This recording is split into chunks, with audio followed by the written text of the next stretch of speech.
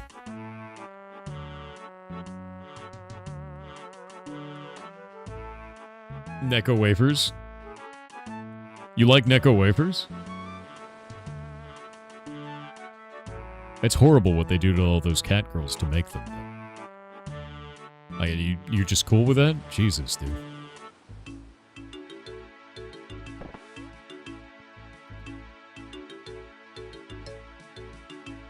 Hunter's crossbow. Butterfly net, noose wand. Okay, I got a noose wand. Is there anything I need outside of that? Is it just the noose wand? What is a magic box?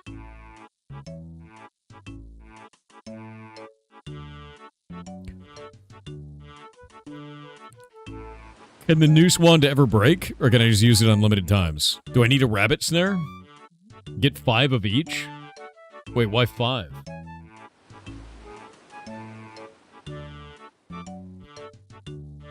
Because you'll level up? Oh, so I need 1 of each. I don't need 5.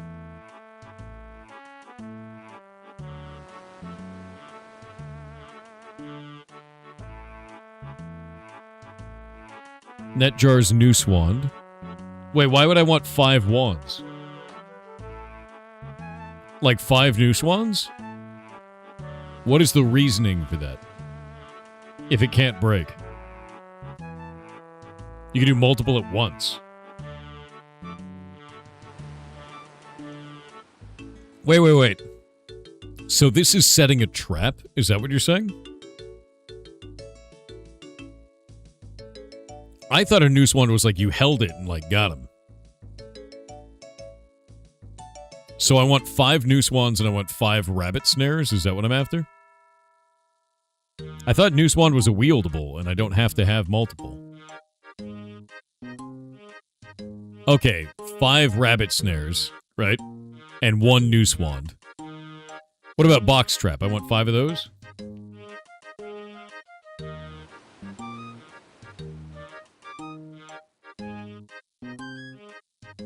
Okay, I bought 5 box traps. And now 5 rabbit snares. Okay, there we go. Do I need torches and teasing stick? Do I need that? Do I care about that? 5 bird snares too? Alright. What about anything else? Do I care about anything else? 1 teasing stick? Okay. What about unlit torch? Do I care about that? Oh, and a net?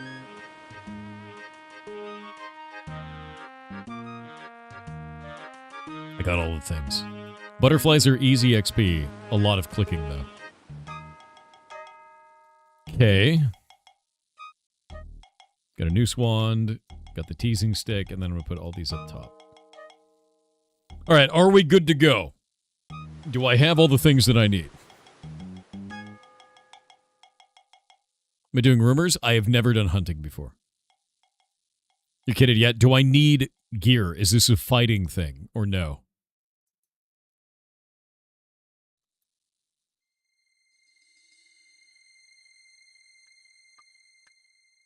Okay, just for fun. All right, what I'm going to do is I'm going to go take this and turn my gear back in so I don't have to have it in my inventory.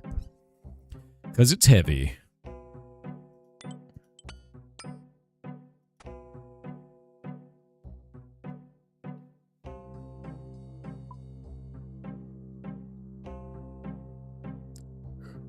No combat at all? Really? Teasing stick, you can take hits, but I wouldn't worry about it? Alright.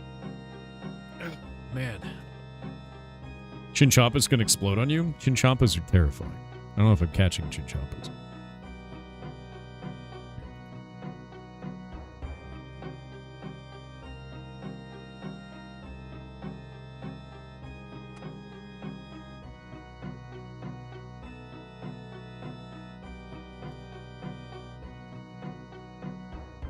Yeah, there we go.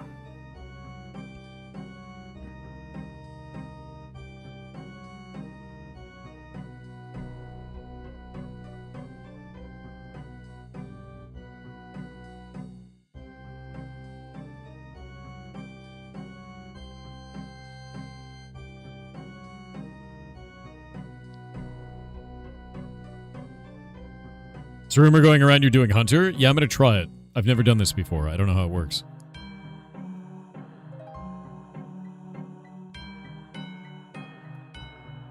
Although, if you're making a joke, I don't get it, because I've never done this activity.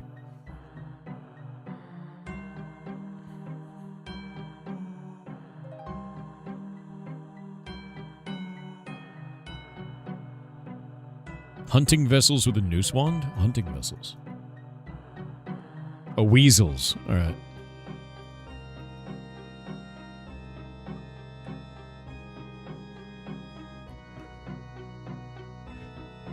Good. I don't know why I'm so tired today, man. Oh yeah, I kind of slept really bad last night, now that I think about it.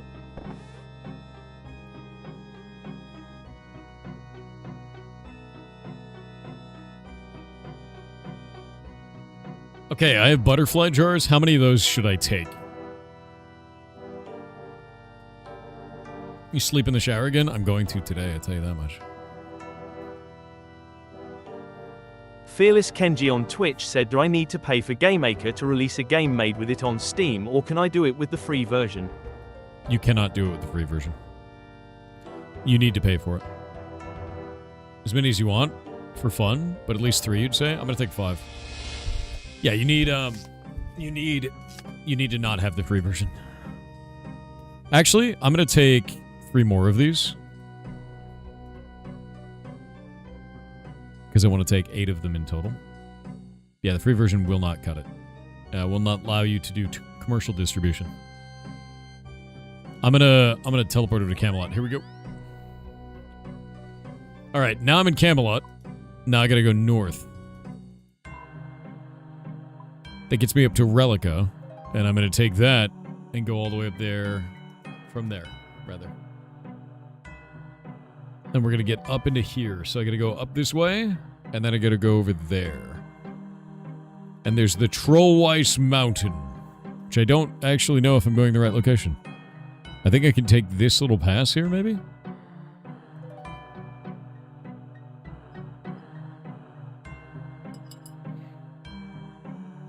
You show us your stats? I have an extension running, so you can actually pull the stats yourself on the right side of the screen. This is my, like, week-old non-Iron Man ult.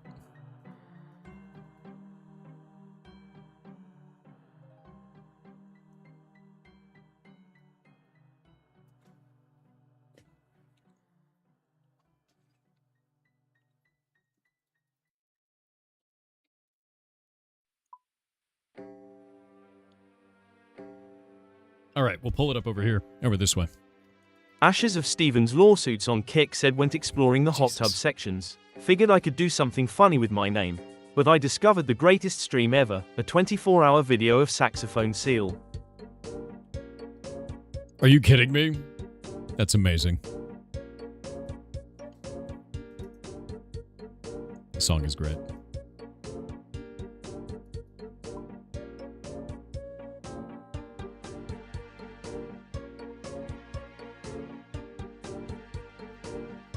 Hell yeah.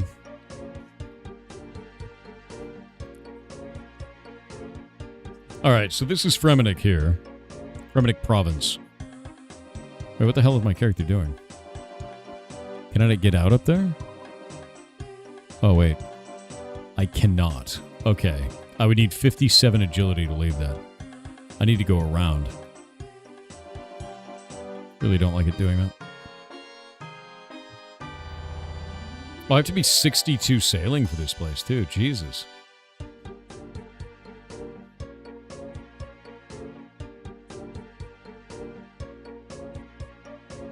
Whoop.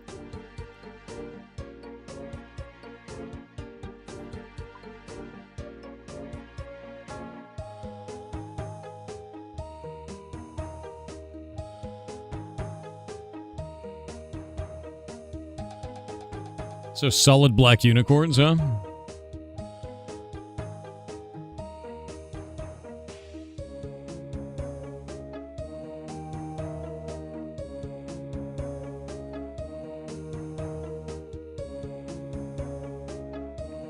Okay, there is a quest up ahead.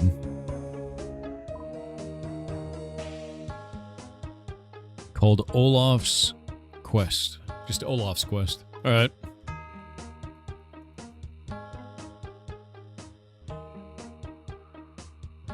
W4LL Banger on Kick said, just a heads up, anyone who couldn't join the Goblin World on FFXIV, it is now open to new characters. Hey. Hopefully we'll see some new goblins online. That's great. Fluffy Rogue Viking on Twitch said, good evening Goblin Lord and my many fine goblins. I have a burning question for you, oh great legless old one. What is a space marine's favorite vegetable? While you are thinking about this, I wanted to say thank you for all that you do. It has been awesome being part of this community and you keep me entertained during my workday. Now that I have wasted enough time, the answer to my original question is the one on the golden throne. Yar love, yar chaos. That's funny as hell. How do I use this? How do I catch this thing? Is there something I need to be doing here, right?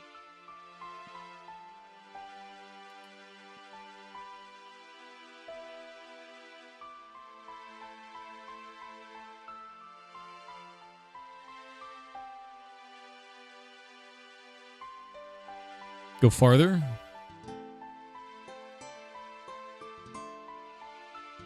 It says to tease a saber-toothed cat.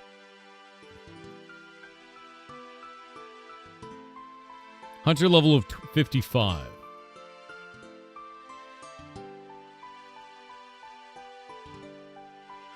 $45 hunting to catch the butterfly barehanded. I don't know what I'm supposed to do here.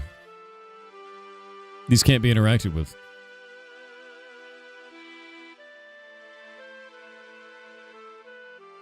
As far as I knew, you were supposed to be able to catch those. Kebits.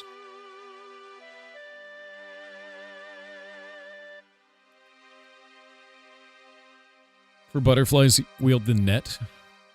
That's fair.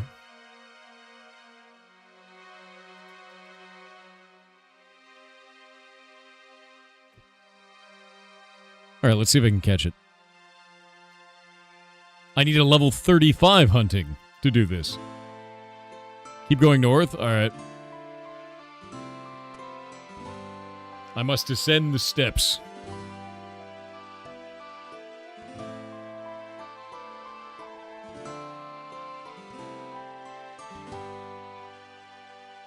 Okay.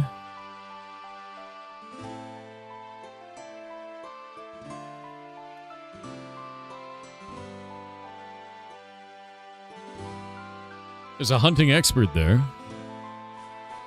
Searching a snowdrift finds nothing.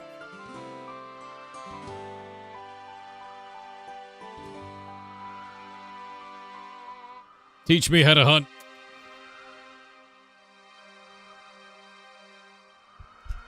Where's the best place to start?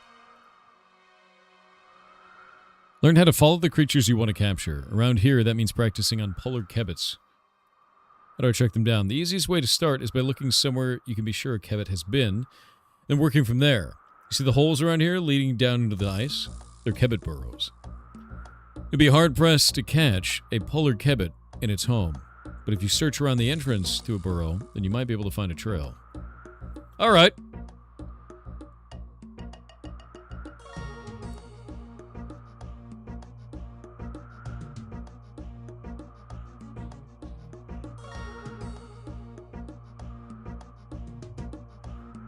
Cool.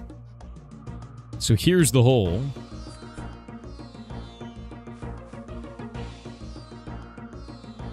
Tracks leading away from the burrow. Okay, so we can follow them like this.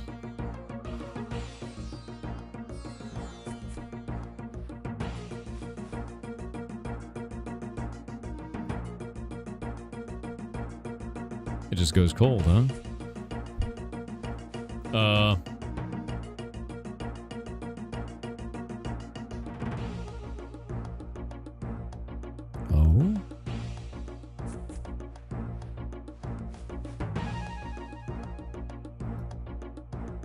Oh, no, it actually did it.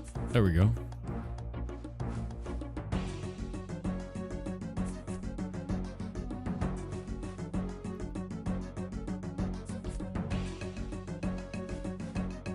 There we go. Okay, so we're actually building out the route that the animal took. That's cool. Looks like there might be something hiding under this snowdrift. Do I attack it? How does this work?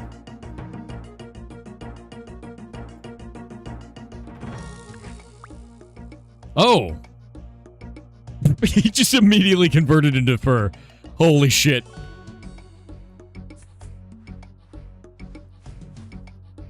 That's outrageous, dude.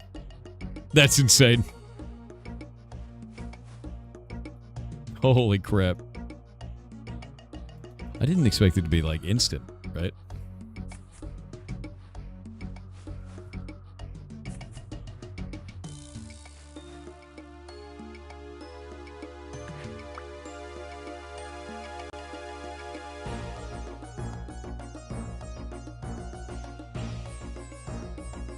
Is this just completely repeatable, or is there a rhyme to reason of it? Start again, just keep doing the same thing?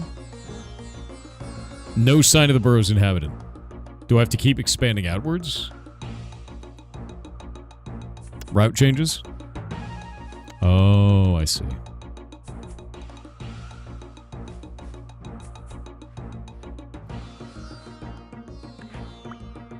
Got him.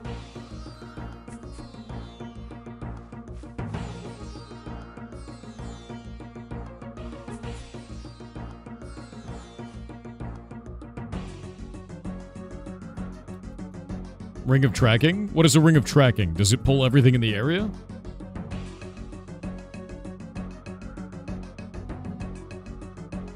Zaffroth smells? That's true. Shows all of the route. How expensive is that? And how quickly do these reload? That's it? People leave, you won't. You won't.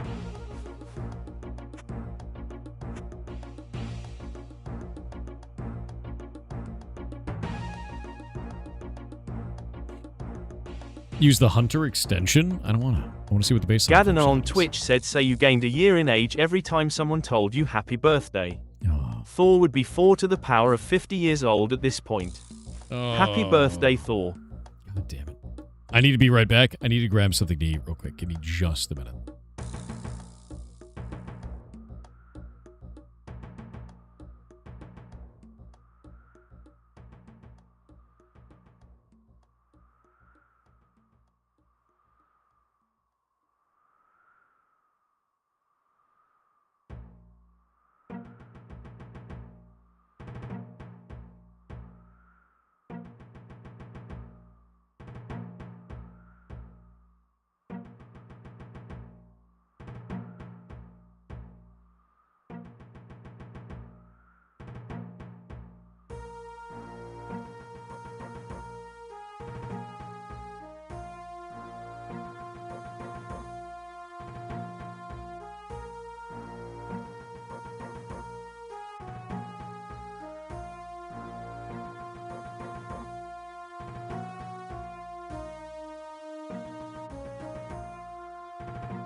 I returned, full of snacks. All right.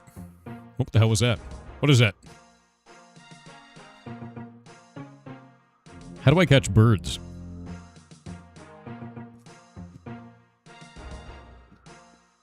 The bird snare.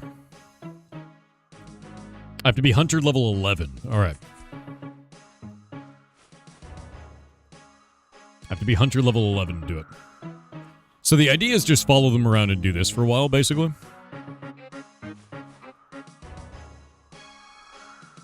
Is that the idea for that? All right. It seems like this would be a very slow way to do this.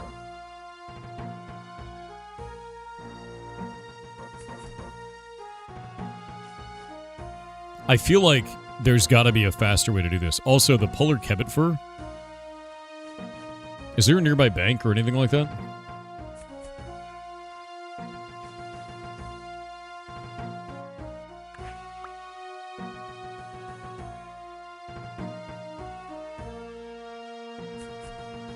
Faster way in 2026, but who cares? I guess that's true. I'm mostly interested in, like, what caused this, right? Or, like, what do you do with this? Because it seems like it's a very slow profession comparatively. This is going into there, but it's not doing it. Oh, maybe you have to guess the next step. Yeah, there we go.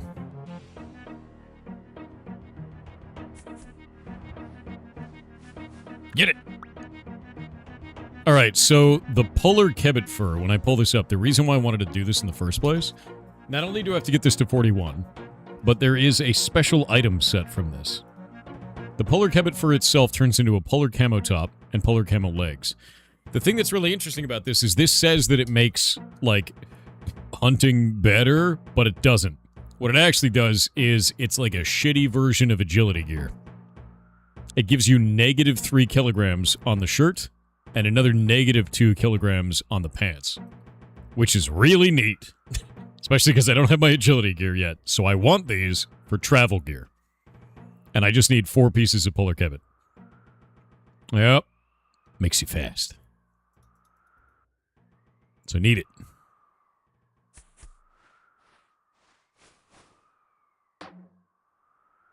Did you get the info, okay? I did, Silver. I did. I haven't done all the TTS yet. There's still a bunch of messages. Silver Nightwing on Twitch with 500 bits said there's a coal mine northwest of Sears Village. I used it back in the day to make profits off coal. It's it right contains there. a cart that ferries There the it coal is. back to town where you can grab it on the other end. Oh, that's Very kind of cool. convenient for stockpiling coal. That is really convenient considering now I know I need to have coal there, which is not something I knew before. That's very funny, dude. That's really goddamn funny. There's a bunch of messages. Princess since then. Akana on Kick said good afternoon, Thor. I Good bring afternoon. more things you didn't ask to think about. Alice's Adventures in Wonderland by Lewis Carroll is a book about a small child who is forced to solve live-action RPG Maker puzzles, which is very impressive given that the book was written in 1865. Have fun with that idea. That's kind of neat and terrifying. All right. I need... What is it called? I need the, I need a bank. I have my costume needle there. Is there a bank down here? Why does Fremennik not have a bank? What cursed hell am I in right now?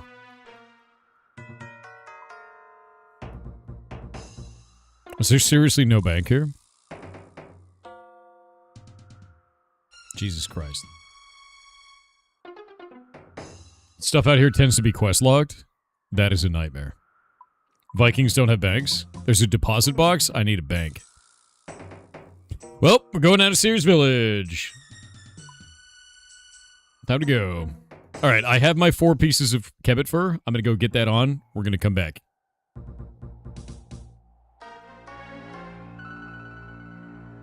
Saber-toothed cat. Oh, but it's called a cat.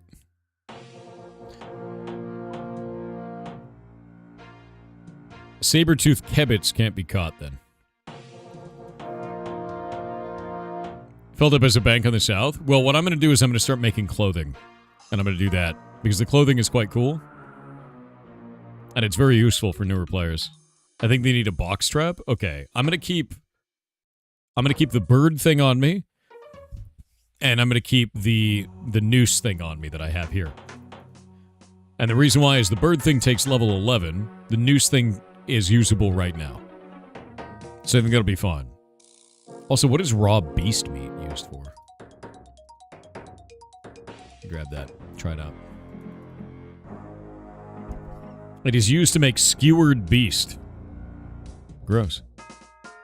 All right. Is that food any good? Oh no, I can't can't cross this, can I? Shit. I need agility 48. And I got agility 44. That shortcut is legendary, too. Look at it. Oh, my God. That shortcut is legendary. This is an ancient continent you're not super familiar with? That makes sense. Yeah. Okay, to be able to make this, I need to have coins? Wait, what? How do I craft this?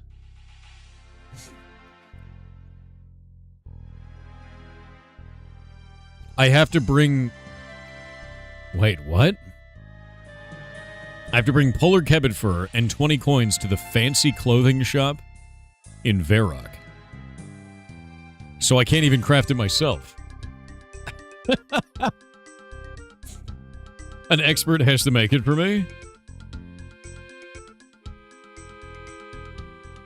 It's ridiculous. Zagag, I'm watching Automod suppress you, and I find it hilarious.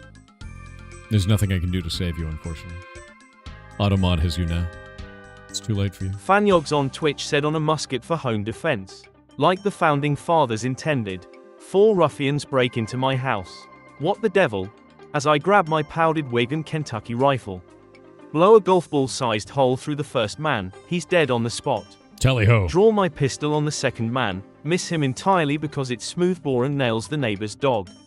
I have to resort to the cannon mounted at the top of the stairs loaded with grape shot. Tally-ho, lads. The grape shot shreds 2 men in the blast. Part 1. This is the way. This is very American. I approve. Fanyogs on Twitch said Part 2 the sound and extra shrapnel set off car alarms. Fix bayonet and charge the last terrified rapscallion. He bleeds out waiting on the police to arrive since triangular bayonet wounds are impossible to stitch up. Just as the founding fathers intended. It's true. You figured it out. So, I have a bit of a weird one here. Question-wise. Since this is so far out in the boonies, am I just going to be throwing away tons of animal meat? Because I just don't see a reason to, like, keep any of this. Yup, okay. So this is one of those. It's one of those skills. You just throw tons of shit away. Unless you want it, just toss it. Alright. I am going to put this material in here. I'm going to put that material in there. Actually, I'm going to take that out. Release that. Go put it in here. It's the meat. Alright. Off we go. And I've got nothing on my character now. It's interesting as hell. You can make it Keldagrim. It's a little bit closer. Where is Keldagrim? Is Keldagrim the underground dwarf place? Is that what that is? Yeah, Keldagrim. I've never been there on this character. I went there on my my Iron Man, and it was cool. It's like really neat, actually. You might have to do a quest. I know about the quest in there. I had to do one before. Some meat is used to charge the whistle for Quetzal. Is it? Maybe I can do that. I don't know anything about it. I meant to use their bank. Oh. Okay.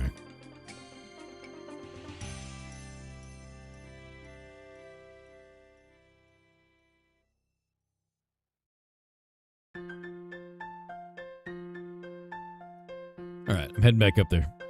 I don't know anything about this activity.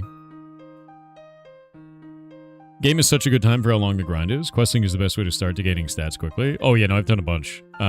Here, I'll show you. Tommy Drop Table on Kick said netcode, netcode, netcode, netcode, netcode, netcode, netcode, netcode, netcode, netcode, netcode, netcode, netcode, netcode, netcode, netcode, netcode, netcode, netcode. Not a good jam, but it's a jam.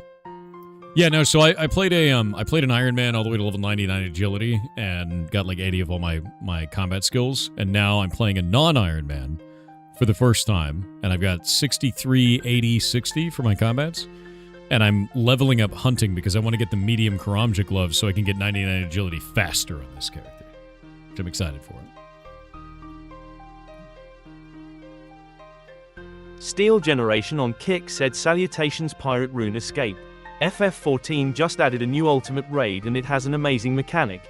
If you don't solve the mechanic correctly, the boss will still be killed and you'll get the "duty complete" message, but when you click on the loot chest, it disappears and the boss calls you boring. You have to reset the instance to try again. It's Kefka from FF6, so lying about duty completion is completely on brand. No shit. Okay, that's really funny, actually. That's really, really funny. I love that. Yeah, no, I love that. That's funny as hell. He also taunts you at the start of the fight in chat. That's insane. I love that, man. I love what they're doing with Final Fantasy XIV. Legitimately so. It's just good. They've done such a good job with it. And they make it whimsy, you know? You remember catching these when you were a kid in RuneScape? I've never done this before. This is my first time doing this.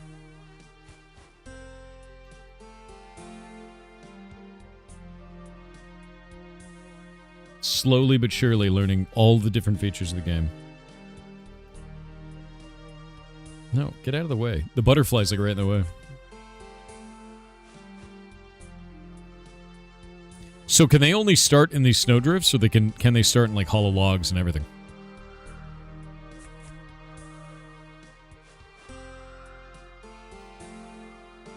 Minigame is a little slow, but it's fun. You think it's the burrows only? Alright.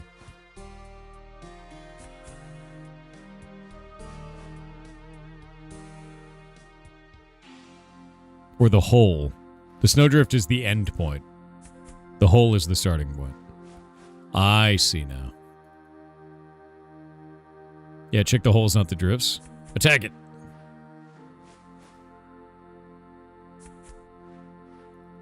And then you have to choose the next thing in the path. There we go.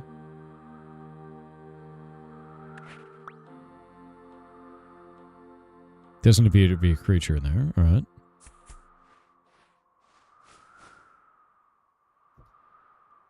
That means he wins this. Or not?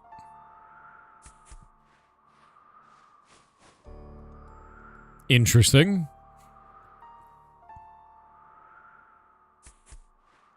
HCIM's going quiet? What are you talking about, Llama?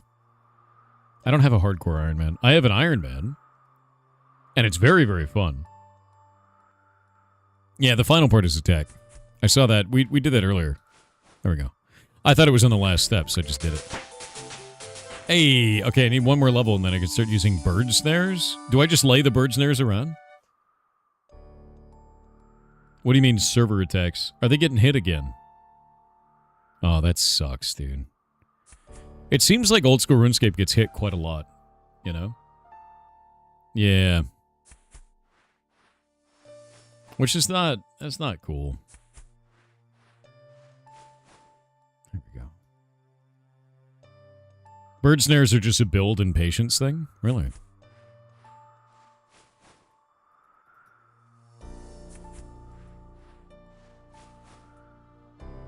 There's a part of the community that's still extremely secret boys club and DDoSes. Really?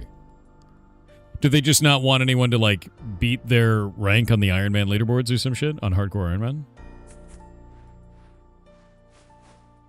Usually set traps and then do this minigame. I need one more level to be able to set the traps.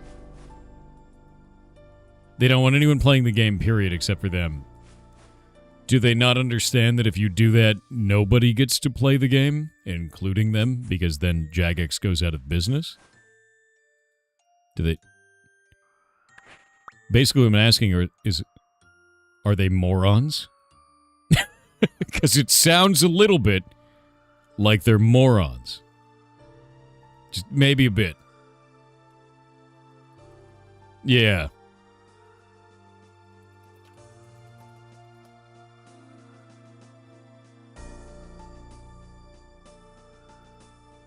Yeah, stop that.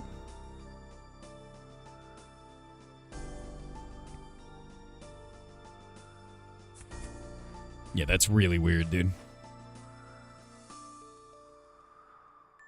Okay, I don't actually need that many more points. I'm almost there.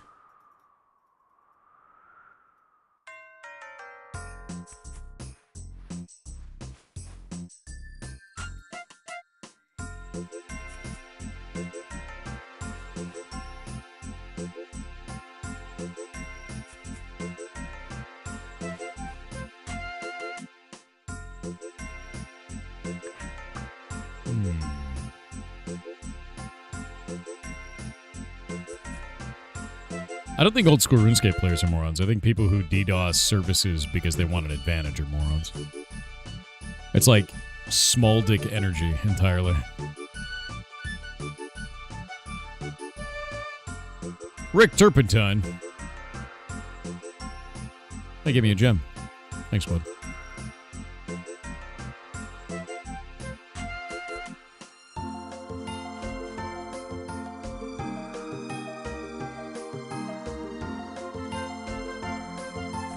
Oh, wait. There we go. It's a full loop. Wait. What? Huh? Hey. What? It's a full loop. I don't understand.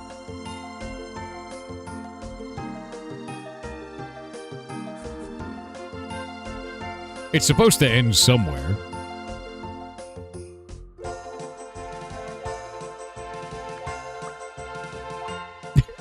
I'm gonna go grab this one, I guess.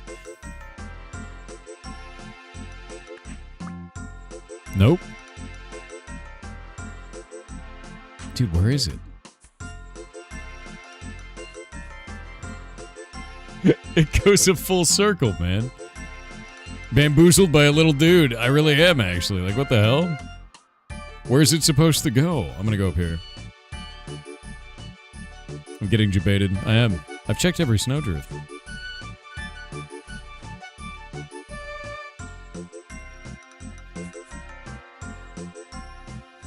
Any sign of the burrow's inhabitant. Okay.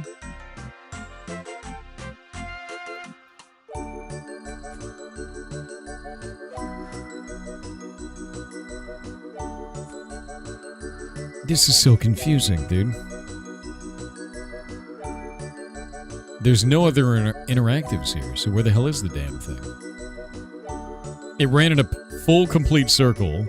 There's no other where it started? Check other paths near it? I did, there's only one. That is this. And it didn't do anything there, so it's like,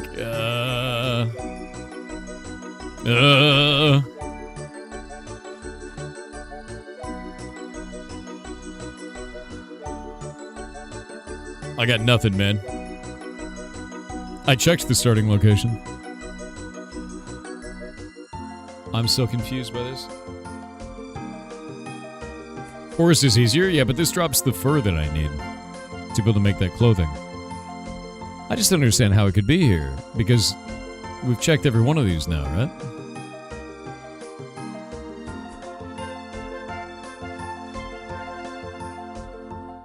Oh, wait. No. I got nothing. You had it? Go back? Wait, what?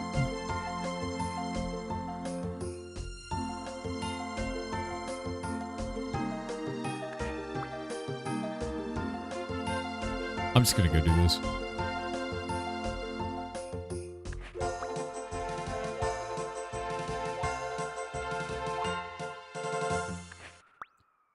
The thing that's really weird is I checked this snowdrift. I used the tool on that. And then it made me go another route that took me back to the beginning. I'm aware, read the chat log. It didn't show that the first time. That's why I'm like, what? So I guess they can move throughout the hunt, is basically what this is? Check harder? I know, right, Winky?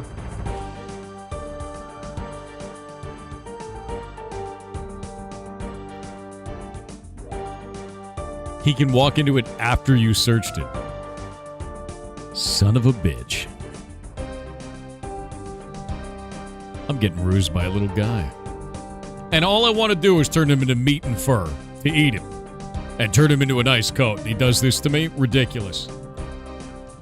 Can't believe it, to be honest with you. It's outrageously rude.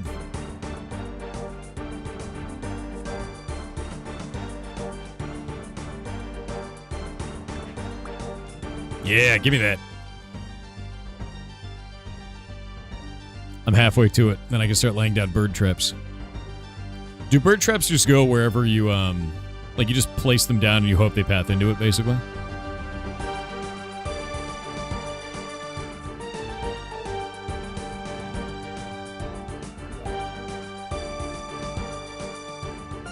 You have to put them on the path? Alright. I know this might be sensitive information, Chad, but do you think if I get good enough at hunting, I too can hunt Big Bird? You think that's possible? You think I can take him on? Yes? Alright, good. Good. That's all I want. That's all I wanted and more. I believe? Good, good. That would be a win for the common man. You know. WL_Blazkevich on Kick said hi Thor. Serious Blazkevich here. For once I needed to vent a little, but have no idea where to do that. So I kinda want to tell you, and everyone here in chat my story. As long as that is fine with you all. So here goes. But, thank you chat, that was all. I've created a very special kind of community in this place, I think. It's unlike any other community on the internet, which is probably that's probably a good thing. But you do exist. You do. It's true. You made us this way? Shah1 Yen on Twitch said good morning, team, and welcome to today's fracking 5 people forward growth session. Oh, this no. This is a safe, high-trust space where we can realign our mindsets, strengthen our internal ownership culture, and reconnect with the behaviors that make us one organization. No. Today isn't about answers. It's about opening the right conversations, creating momentum, and leaving with a clearer sense of how each of us can show up better, together. I'm going to die. Let's activate our shared momentum and deliver as one team. I'm going to die, dude. How's the progress of Heartbound? I release an update for it at the end of every month. Last one came out 4 days ago. If you want to know more about Heartbound and all of the updates that are going on into it, go and look at the announcements on the Steam page. I also announce them on Twitter, Blue Sky, Reddit, Club, and our Discord. So, if you want the source of truth, check the Steam page. I always find it interesting that so many people don't know that the updates are going on. It's been like that for over a year. Gotta go check, dude. Yeah, Corpo Pep speech. Ugh. How's the progress of block game? Good. I've got that dungeon coming out this week. Level 11. Okay, so now that I'm level 11, grab this. Are these bird traps one-time use?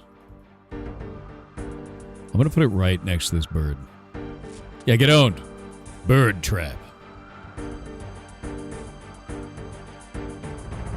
Oh, wait. Oh, he's got it. He's gonna get it. Son of a bitch. Wait. Oh. What happened? Why is it red? Is red bad?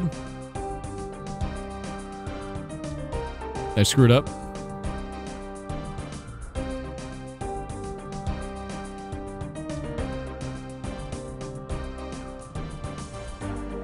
You failed? I can only set up one hunter trap at a time right now. Apparently. At my level. Okay, so now the trick is to set this up, start doing this, and then go pick up my bird trap afterwards, right? Red bad? I should have known. God damn it. You're not bad? You know.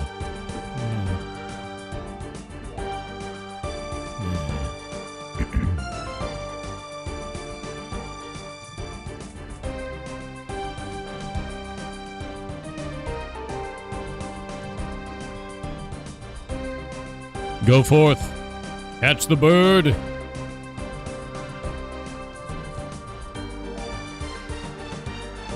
Well, that's not good. Wait. Oh, shit. Oh, it's red. You think I'll ever catch this bird? Oh, wait. I didn't actually do it. It's weird that it takes so long, right?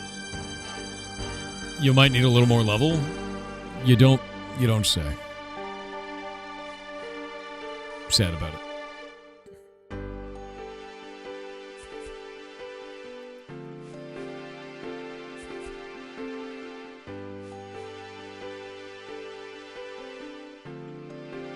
Oh, it's got a timer as well. Huh. That's a bit odd, you know?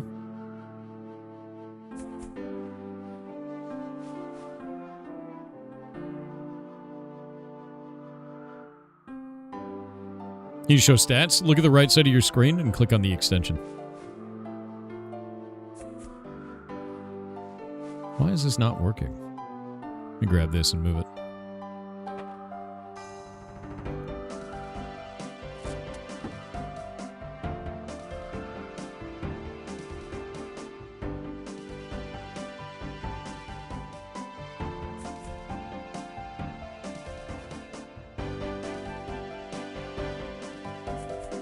Damn. I have no idea where this one has gone. Could be anywhere, dude. Blazed Out Gaming on Twitch with 500 bits said, "Yar cheer 500. I don't like spreading falsehoods about streamers, but I heard this streamer is a human, and I need to confirm that for a fact. Bots wouldn't crash when you expect it, which is why I think Thor lies to us. He crashes when we expect it, therefore, human." That's not true. I could crash anytime. You never know. Wait, what am I even fighting for at this point? Yeah, totally human. Definitely human. TM. Normal. Normal human being. Normal. Normal human.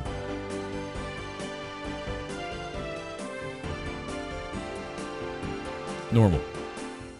Wait.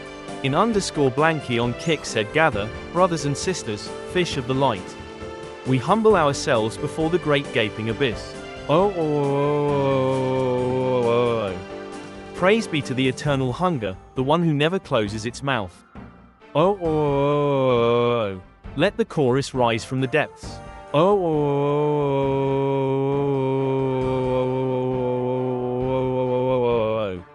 Open your souls wide, like the holy oh. May the stream be eternal and the mouth remain open forever. Oh. We are the followers of the oh. Thor smells oh. This timeline is cursed. Not even glue can close our mouths. Oh. Also balls. You can't just end it with an also balls. It does. You can't. It doesn't work this way. God damn it. Wait, what is different with a blue feather? Is there something special with blue feather over a normal feather at all?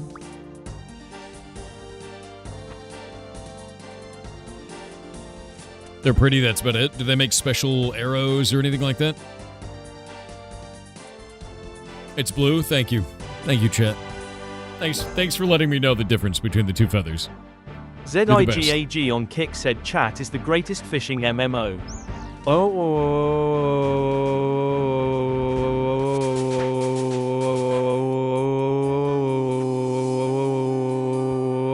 Oh my god. Oh my god. No. Omega Moon Sigma on Twitch with 500 bits said, "Yar cheer 500. Hello, Thor. Hello. I'm just taking a quick break from working on my project. Did you get a chance to see my work in progress devlog? If so, then what do you think? Engaging, or back to the drawing board? Link. Let me know if you need the link again." Link. I do. I need the link. You have to understand something, is I've just been incredibly busy off of stream. And that's it. You know, you working on any games at the moment? Not on stream, no. I just released an update for Heartbound this last 4 days ago, and I've been releasing updates for block game stuff. I had a bunch of Java work 2 weeks ago, put all of that out, and I'm in the middle of building a dungeon there. But I'm playing old school RuneScape right now and hanging out with the community. And it's very close to the end of the stream. This month is the Indie Game Dev Showcase, so I'm doing Pirate, you know, it's the Pirate Indie Game Showcase, right? Yeah, I know it's Java work. I know it's gross. I know. But if you go to show.games, that's the whole event. And we've already shown off 9 indie devs, and it'll be 60 by the end of the month. I bet it's too story heavy to work on stream. It is. Really, there's a couple of reasons why I don't do this, right? We'll talk about it for a second. And these are all the different reasons. One, chat does not like me to do this. They don't like me working on Heartbound on stream. They don't like the spoilers. People in the community get quite pissed about it. Two, I don't like writing in front of people at all. Like it feels really negatively to me, and it's very off-putting, and I find it impossible to do. I need to crank music, sit there and write stuff. Everything else that's left in Heartbound, the grand majority of it, is just me writing dialogue. It's me writing storyline, right? I finally got into some new implementation stuff, and I actually put this up on the Steam page for this. Let me go grab this. Because Heartbound just got updated again. I update it at the end of every month. If you're wondering, I've been doing that for over a year. But go grab this. So if you go to the Steam page, look at desktop here, grab that. You can actually see all the updates for this. And this last one, I put a new language into the game. A new environment got added, so an entirely new room, new language for all this stuff, and then I expanded the shit out of the ARG again. And this, I'm calling it Penguins, which is like, Benedict Cumberbatch, right? It's Penguins. And it's like Wingdings, but they talk like this throughout the chapter. And it's something that I thought would be kind of cool, and then we can just keep adding more and more symbols for it. So Shay made a couple of symbols for this, and then I started implementing it in the game, and then started giving them little interactions and like going with that and having fun with it. So that was this month's update, was being able to build this. Totally new environment, all kinds of new assets, all kinds of stuff added into it, and it feels good, right? And it's small and kind of clunky right now, but this is the basis for all the interactions for the entirety of the chapter, and I feel good about it, and that's what I want to keep doing. In the month before this, we made a whole bunch of new content there, added some new things for the ARG, a bunch of new animations. So these are all the new animations for all the characters that were added into the game. We've got a bunch of penguins for that.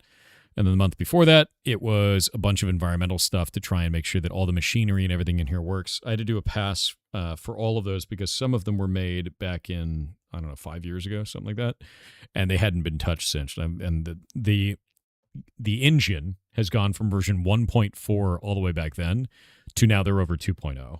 So it's crazy amounts of shit, right? But yeah, that's it.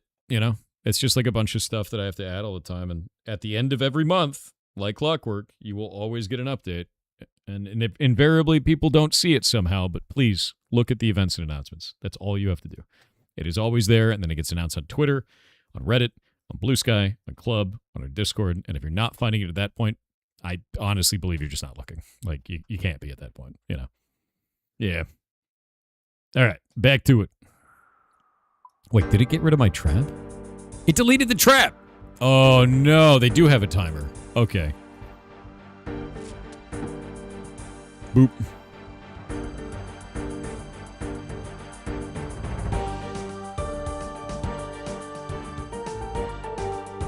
Yeah, I guess when it runs out of time, it gets nothing.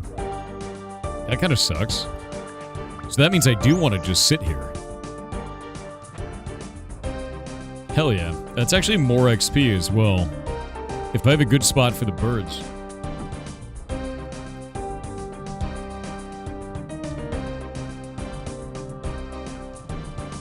That's so much like beta again. Your updates have been awesome so far. Thank you for that. Oh yeah, no.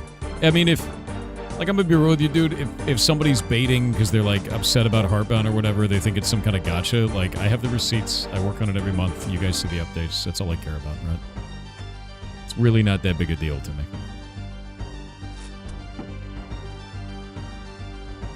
When Heartbound demo will be free? Never, you goblin. Swear to God. Din0gex0 on Twitch said, "Hey Thor, I don't know if you have talked about what the term bullet heaven is or where it came from yet, but if you haven't, let me explain. It mostly describes games such as Vampire Survivors or Megabonk, where the player creates a bullet hell-like environment for the enemies through upgrades gained either from the map or from killing enemies, and while the genre was popularized by Vampire Survivors, the name came from an online poll and people using the term on Steam." Yeah, I actually really like Bullet Heaven because Bullet Hell is you're dodging everything. Bullet Heaven is you're shooting everything, right? And it's a really good term for that genre of games. It really is. And there's a lot of games in there that I think are quite cool. Like, I guess, would Ikaruga be considered a Bullet Heaven at some point? I'm not sure if it does. I'm not sure if it counts for that.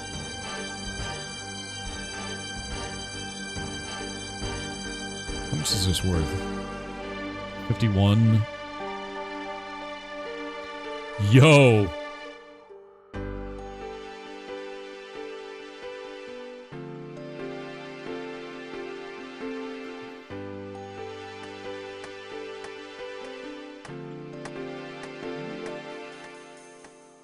I'm rich. No, this is crazy, actually. All right, I know exactly what I'm doing from now on. Also, I see the Heartbound updates every time Steam schedules the update. Yes.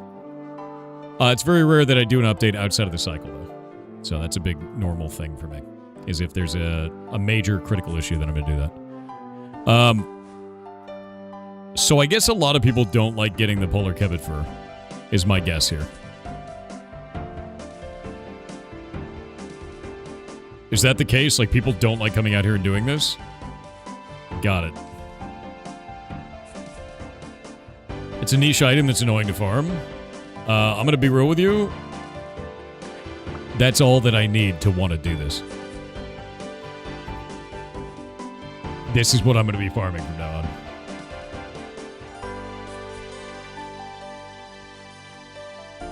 You guess these people are spreading... Oh, no, they're trying to say that I'm not updating it. That's a pretty common one. Well, people will say that I'm not updating Heartbound or anything like that, but you can just go to the Steam page and see it then.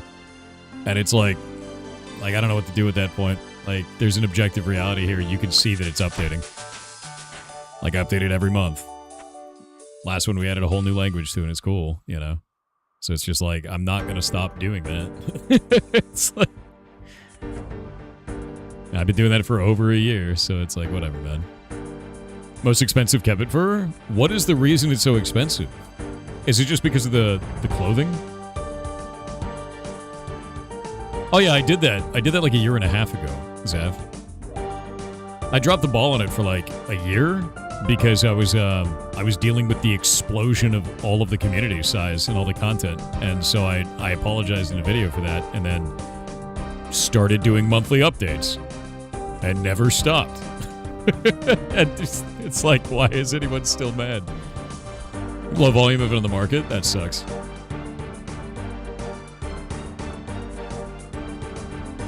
Let's see. Well, it's not in there. I guess it's actually going to be in this. People insist they don't apologize and stuff. No, just go watch the video. It's there. And I was like, hey, this is not what I want it to be. And then then I started doing monthly updates. And that's me working on it. Like, there's nobody else doing it. Shay and Stein are on contract, you know?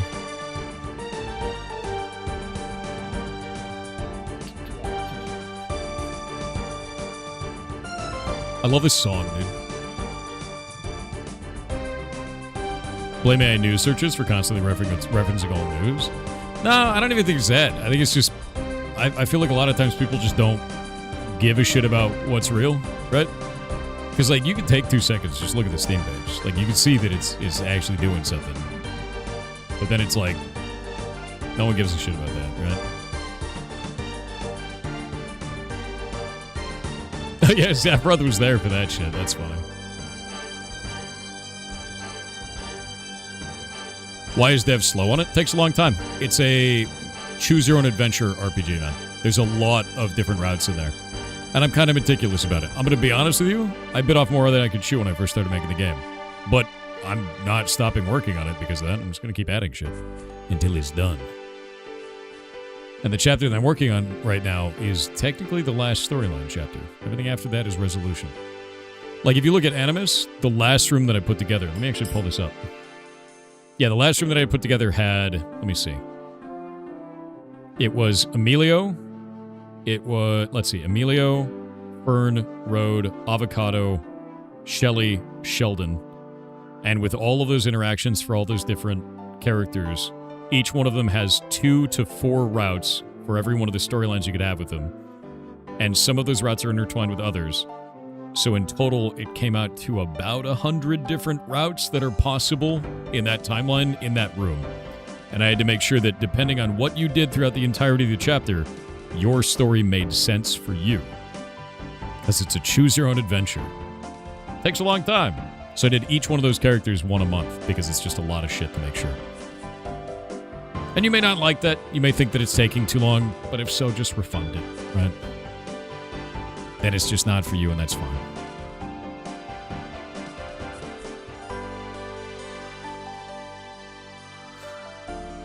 Do you still enjoy making the game, or is it like a chore? I enjoy making the game myself. I don't enjoy dealing with all the people screaming that it's not being worked on, and then I show them the update, and then they go, oh, it is being worked on. Because I think it's just like wasted time. Like, legitimately to me, man. Like, you can see the Steam page, you can see the announcement there. Like, just go look at it, man. It's a waste of time like that. Yeah. It drains a lot of the joy out of it, because it's like, dude, like, take 5 seconds. Do a little bit of research. Did he go that way? Wait, he's doing a full loop. He's over here. Like Goose works in TADC? Yeah, I can see that. I don't know, the internet's dumb. That's kind of how I feel about it. You just scrap Heartbound and make Baldur's Gate 4 instead? No, I'm not going to do that shit. That's funny. The way that I'm going to do it is I'm going to finish Heartbound, and when it's done, when I'm done writing all the story, I'm not going to do a story-heavy game next. As much as I enjoyed writing all of the story for this and doing all this stuff, the reaction of people to the time it takes to build that isn't fun. You know?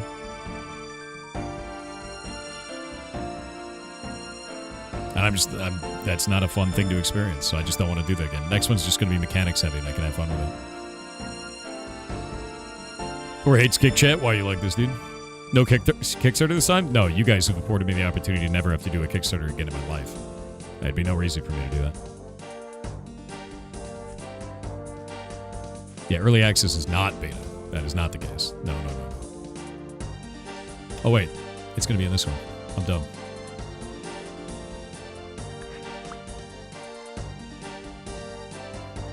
Whoop.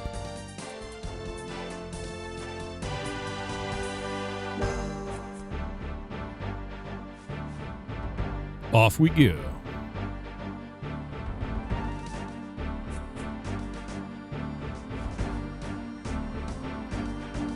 Then after Thor has to tell us every day, someone comes by and says, all you do is say you're working on it, and every day you repeat yourself. What is wrong with people? Yeah, I mean, like, I think a lot of people just get their news from YouTube. They get their news from YouTube, they get their news from Reddit, they get their news from Twitter, and they don't actually go and update or investigate on it. They just want to come in and say some shit. And, like, just go look at the Steam page. It's right there. And you can go look at the Reddit thread and see that these updates have been going in for over a year. And it's like, what are you mad about at that point? Nothing, you know? In fact, we even see, like, the majority of comments that are going on Steam, like on the Steam forums, just, like, weird-ass comments of, like, aggressive behavior and shit, is just from people who don't own the game. So it's like, because they put a little icon next to you to see if you own it. Oh, yeah, no, it's super weird, Jay, bro.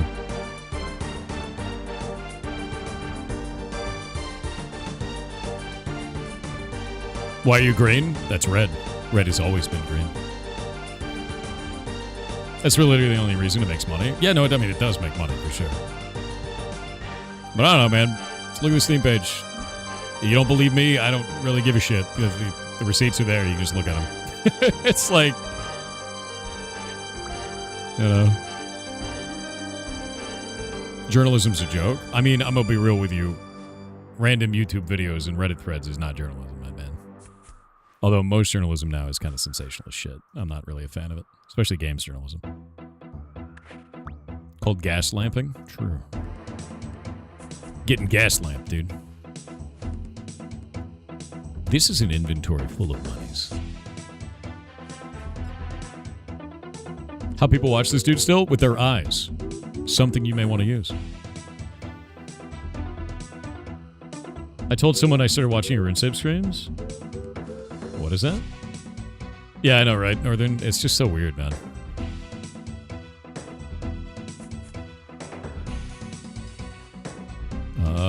Is it in that? Ooh, wait.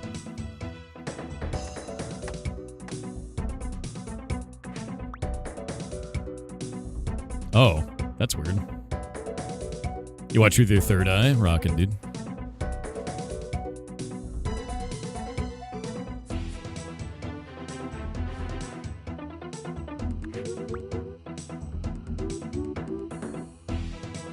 That makes sense, Red. That's really nice. They added new worlds. Check for 777.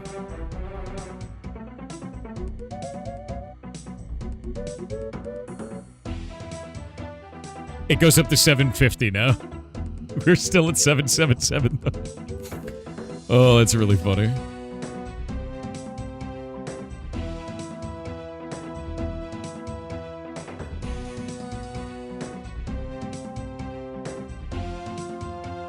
So close. We're almost there.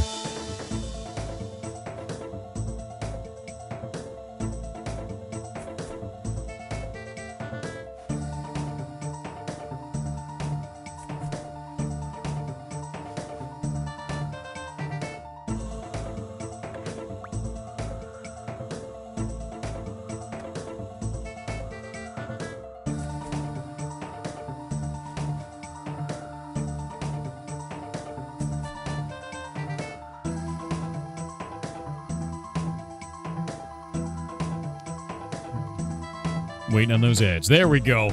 The ads have ended. What are you hunting here? So I'm getting kebbit furs because I realized something. Not only do I have to level my hunting up, right? But kebbit fur sells for a lot. And I mean a lot. So I'm getting bones each time. It's giving me a little bit of that. But I'm really just here for money at this point. Because I didn't realize how much money these were going to make. And it's a lot. You don't watch with your eyes? He who watches with eyes has forgotten the face of his father. Wait, what? You watch with your gut, dude? You shouldn't do that. Your gut has very poor resolution. I'm just saying. Make fur pouches? No. Sell. Sell it. All of it.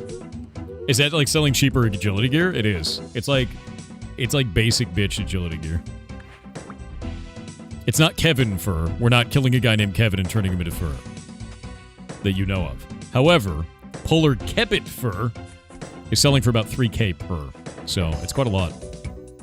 But you have to go all the way down here and do a bunch of bullshit. And it's not like easy to farm.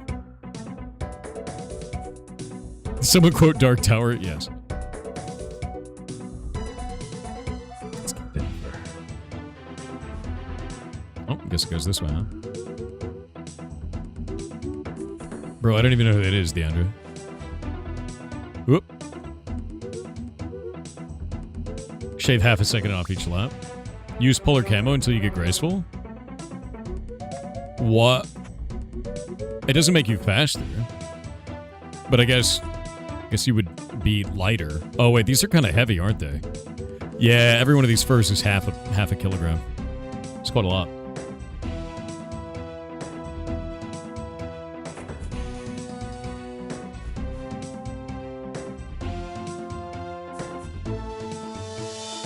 Icky Bartung on Twitch said I have come with this important message. Moo. Moo to you. Infinite mooing. Omega Moon Sigma on Twitch with 500 bits said Yar cheer 500 okay. Here is the link. In 3, 2, 1, https://youtube.be/ I have killed the link. Let me go see.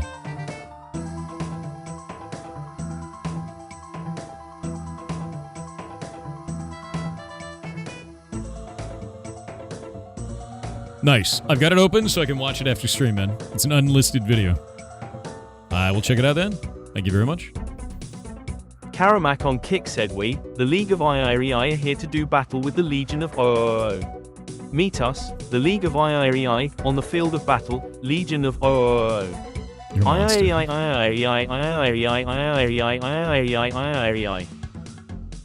monster, dude.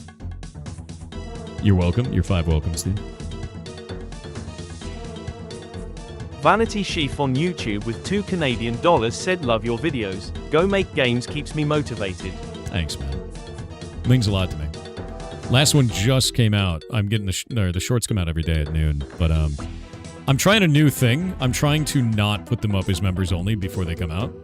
Because I was doing... This is kind of weird. I started putting my shorts up as members only, and then they launched the next day. And I started getting negative comments of people going, why are you paywalling your shorts now, you piece of shit? And I was like, because this has been that way for a year. And then I started getting negative comments about it. So I've just stopped doing that. And now they're just private until they go public. And I stopped getting negative comments about the thing that had been done for over a year. Which is weird, But whatever. So I'm just not gonna do that now. Yeah, it's really strange, dude. But like, whatever. Ignore the haters? Yeah, I mean, like, at a certain point, sure, but like, I'm wondering why the behavior changed. Is that did YouTube change the way it was being displayed to people? Is it just general butt mad on the internet? Like, why is that a point of contention suddenly when it's like been like that for ages? I just don't know. So like, I've just turned it off. I'm just gonna be like, okay, now they're private, and then they go public all at once, and we're gonna see what the analytics do with that. Oh, I can't do another one, can I? Shit. Actually, how much are these worth? Worthless. I don't even want those. They're not even worth money. Onto the floor with you. Get one more of these. YouTube started pushing members-only content to non-members. Is that what caused this? The most egregious one was during Indecember, because I was setting up the Indecember videos to be members-only for 24 hours, and then they came out on a timer. And somebody wrote, like, just a vicious, like, multi-paragraph, I can't believe you piece of shit would do this, burger. And it was like, dude, I do this with all my videos. I have for, like,